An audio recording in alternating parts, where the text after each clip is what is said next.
Baiklah, di sini kita sudah diberikan suatu soal tadi. Oke. Jadi, soalnya yaitu perhatikan gambar berikut ini. Nah, diberikan gambar seperti ini. Kemudian, teman-teman, pada batang ABCD yang masanya diabaikan, jadi masanya kita abaikan, bekerja 3 gaya. Nah, momen gaya sistem dengan poros di titik D adalah, jadi yang ditanya adalah momen gaya pada titik D. Nah, teman-teman, momen gaya itu dapat diartikan sebagai suatu besaran yang nilainya dipengaruhi dengan gaya dikali dengan lengan gayanya. Nah, momen gaya ini sendiri itu dapat dirumuskan, simbolnya seperti ini, dibacanya tau.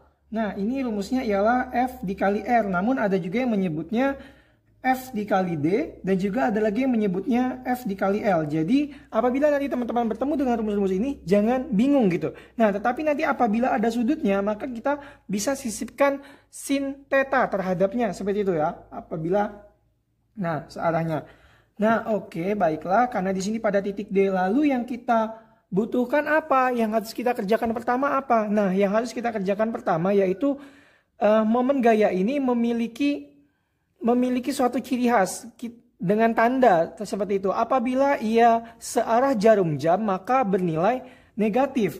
Apabila searah jarum jam, dia bernilai negatif. Maka apabila berlawanan jarum jam, dia bernilai positif. Nah, karena di sini ialah tumpuannya pada titik D, teman-teman, kita harus melihat posisi dari masing-masing lengan gaya pada titik A, B, C, dan D. Dia lebih dekat dan lebih mudah itu ke arahnya berlawanan atau searah gitu. Nah, kalau pada titik A nih, pada titik A ini searah jarum jam atau berlawanan arah jarum jam. Mana yang kira-kira lebih mudah? Kira-kira sederhananya seperti itu. Benar ya, dia lebih mudah ketika searah jarum jam. Maka ia bernilai apa teman-teman? Dia bernilai negatif. Kemudian titik B. Titik B ini searah jarum jam atau berlawanan arah jarum jam. Ya, benar sekali, dia berlawanan arah jarum jam ya, karena dia lebih mudah ke sini, ke titik D-nya seperti itu. Nah, maka kita kasih tanda positif. Untuk titik C sudah tahu apa jawabannya? Ya, benar. Untuk titik C sama dengan titik A, yaitu searah jarum jam. Maka ia bernilai negatif seperti itu. Nanti kalau misalnya porosnya di titik C nih, ya udah sama saja teman-teman. Kita tinggal menentukan aja arah gayanya. Kalau B masih sama, andai kata D-nya dia lebih dekat dia, maka juga berlawanan arah jarum jam apabila ada di titik C. Seperti itu ya teman-teman. Oke, langsung saja kita cari. Jadi kita harus menentukan torsi atau momen gaya di titik A, B, dan C. Nah, tapi di titik A ada sudutnya, bagaimana cara mengerjakannya? Nah, seperti yang sudah saya katakan, oke, kita cari tau di A, ya, torsi di A, yaitu F dikali R. Nah, tapi perlu kita sisipin, karena dia ada sudutnya, sin theta. Maka kita masukin, F-nya berapa? 6 dikali sin 30 dikali R. R-nya berapa jaraknya? Oh iya. Tadi dikatakan di soal bahwasanya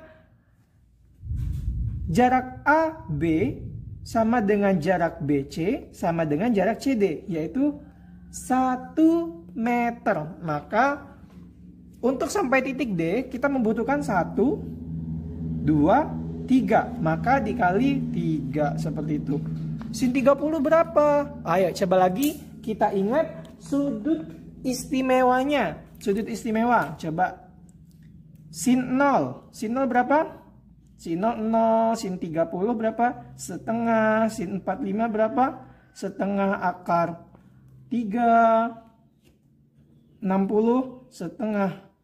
Oh, ini akar 2, ini akar 3. Dan sudut 90 sama dengan 1 ya teman-teman. Seperti itu. Oke, maka langsung saja kita masukkan nilainya. 6 dikali setengah dikali 3. Ini bisa kita coret ya. Cancelasi. 6 bagi 3, 2. 6 bagi 3, 2. Mohon maaf. 6 kali 3, 18.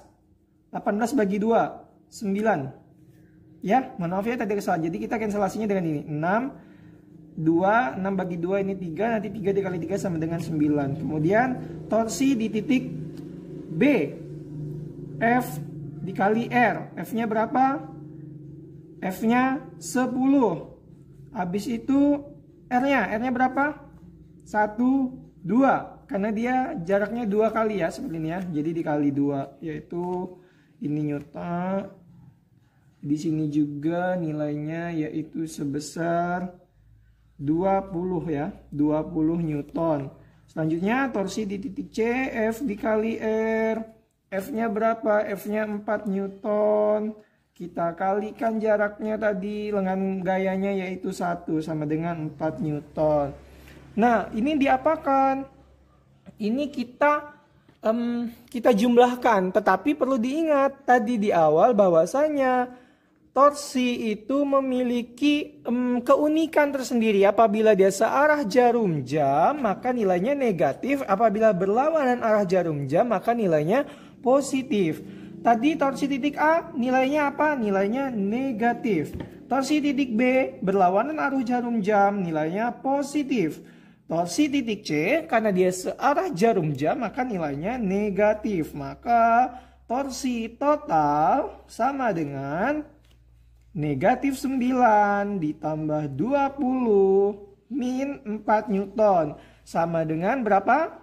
Ya, 9, 10, 13, 20 berarti sisanya 7 Newton. 7 Newtonnya searah jarum jam apa berlawanan arah jarum jam? Nah, kita lihat tadi di sini nilai yang ini ialah berlawanan arah jarum jam. Jadi yang sisa arah jarum jam. Nah, di sini yang besar adalah ini. Jadi dia nilainya berapa? 7 Newton berlawanan arah jarum jam.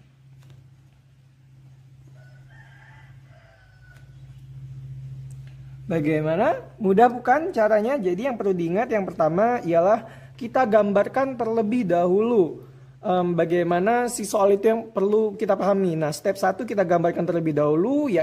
Kemudian kedua kita tentukan tanda positif dan negatifnya ditinjau dari ya searah jarum jam atau berlawanan arah jarum jam. Nanti pas di akhir ya kita tentukan lagi yang sisa tadi itu nilai dari yang berlawanan arah jarum jam atau yang searah jarum jam, seperti itu. Nanti kalau ada pertanyaan silahkan tulis di kolom komentar. Terima kasih.